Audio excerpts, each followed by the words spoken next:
Muy buenos días, compañeros.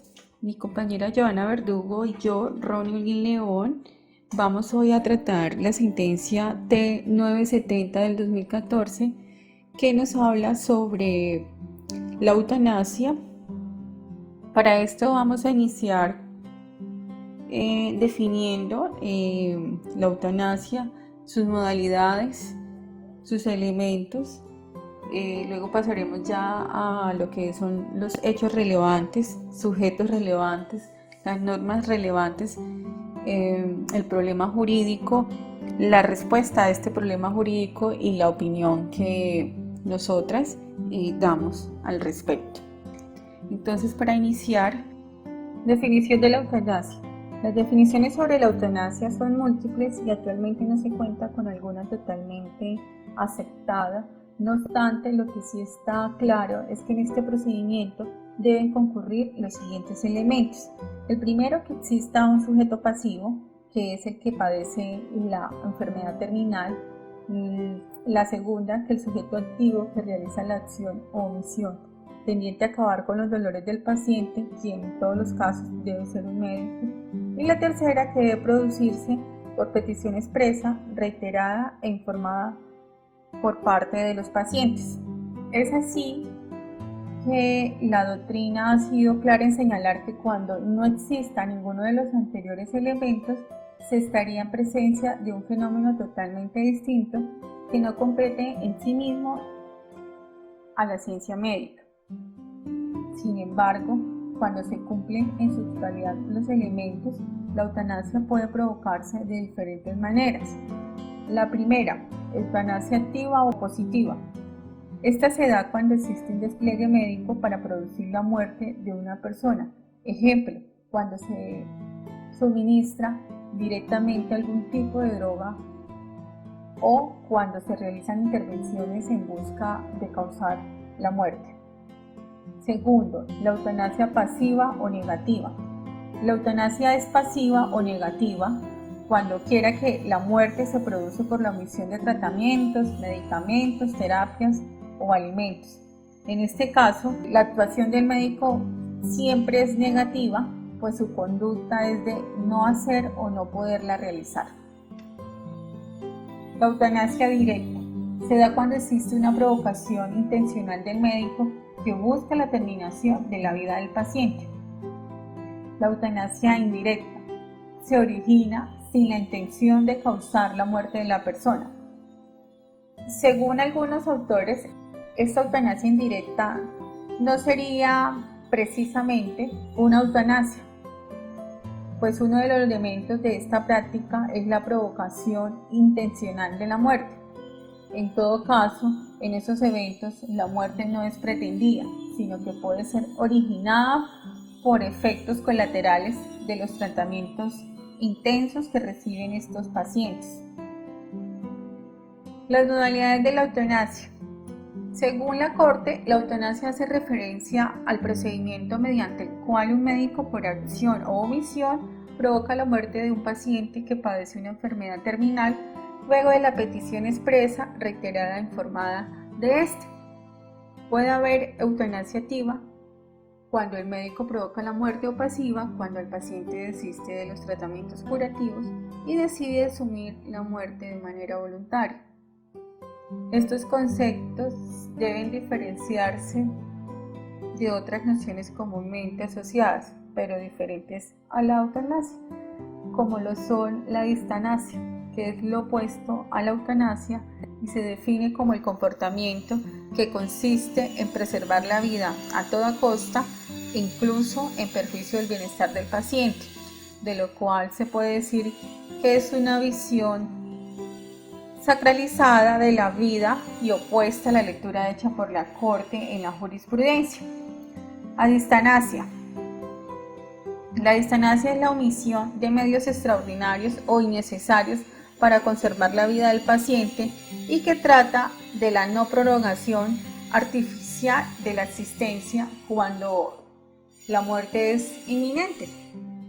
También está el suicidio asistido, que es el que recoge aquellos casos en los que el médico dispone de los medios para que se cause la muerte, pero no la efectúa por sí mismo, sino que deja que el paciente lleve a cabo el hecho.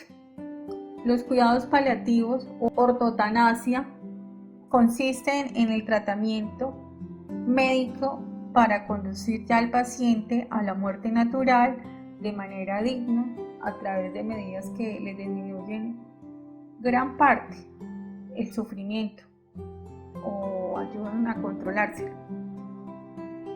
Los hechos relevantes de la sentencia T970 del 2014 son los siguientes. Primero, la señora Julia sufría de cáncer de colon, el cual había sido diagnosticado en el año 2008 por la Fundación de Cancerología. Segundo, en el año 2010 su enfermedad hizo metástasis, por lo cual fue sometida a una intervención quirúrgica llamada hemicolectomía, al igual que a sesiones de quimioterapia.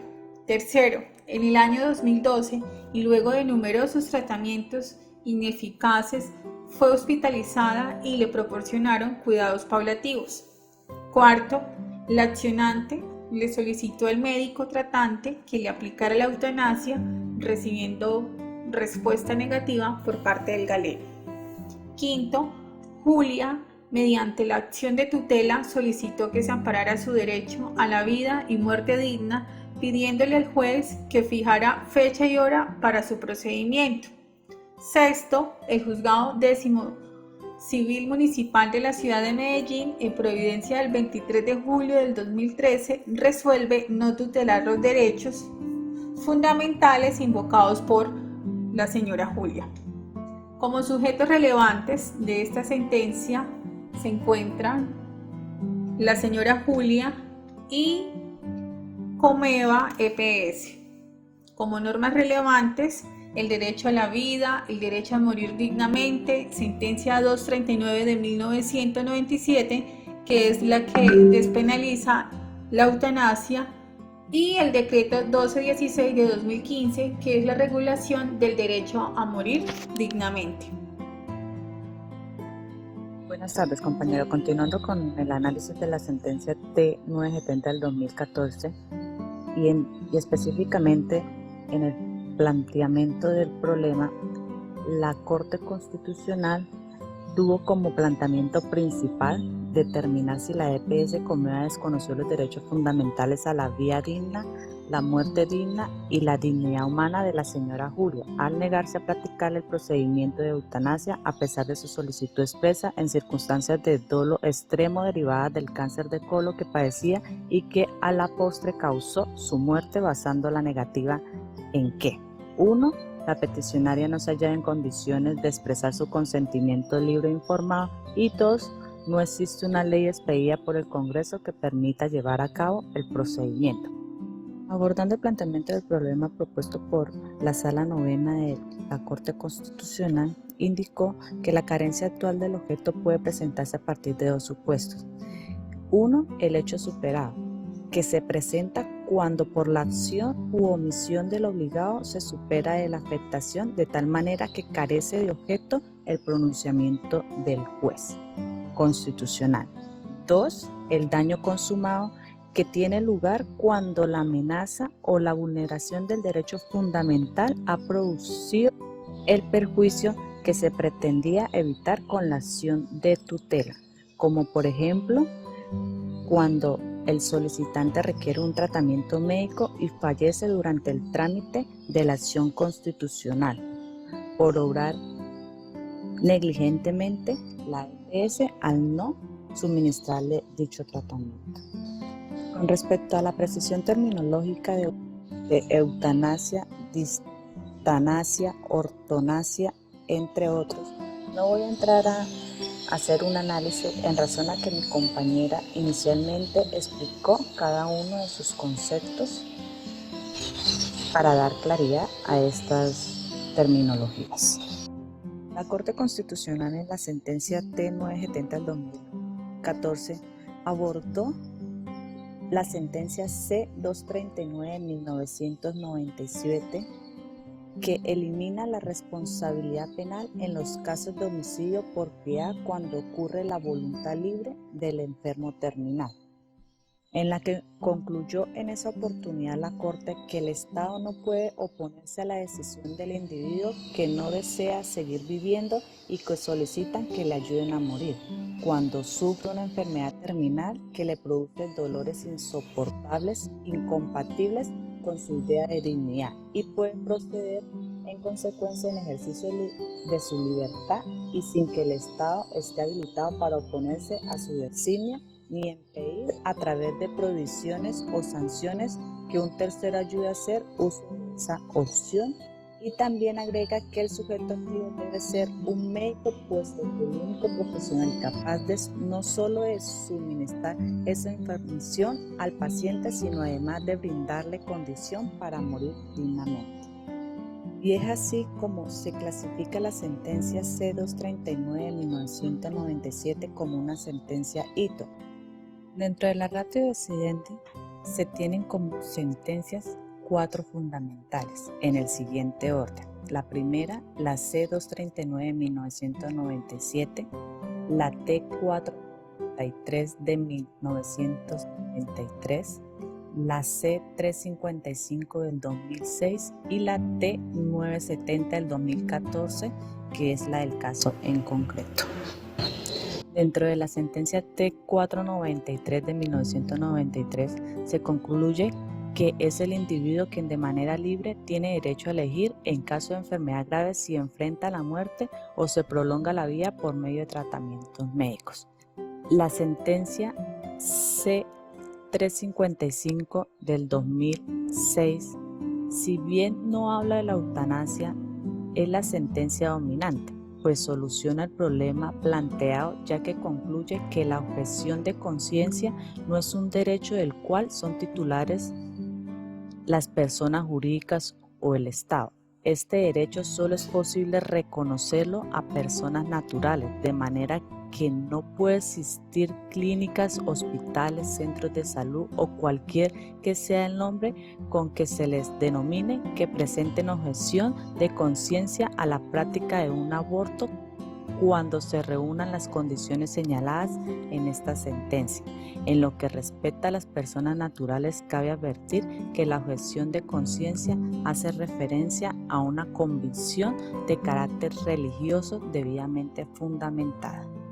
Indica la Corte que si el paciente decide vivir, existen mecanismos para garantizar que su vida transcurra de la manera más digna posible, pero si lo que desea es morir, existen otros para que mueran dignamente.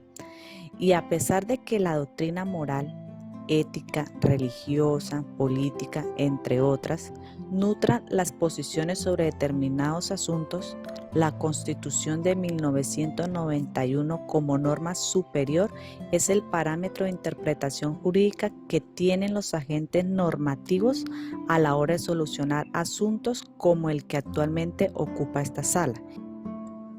Como conclusión o opinión personal de nuestro grupo de trabajo, sea lo primero decir que Colombia ha avanzado en la protección de los derechos de las personas a morir dignamente, situación que permite ver que la evolución jurídica que fue reciente luego de la expedición de la Constitución en torno al tema de la eutanasia, que contrasta con la lentitud para la garantía del derecho. Esto es evidente ante las disposiciones legislativas que son perniciosas o de posiciones conservadoras para no verse sometidas al escrutinio público.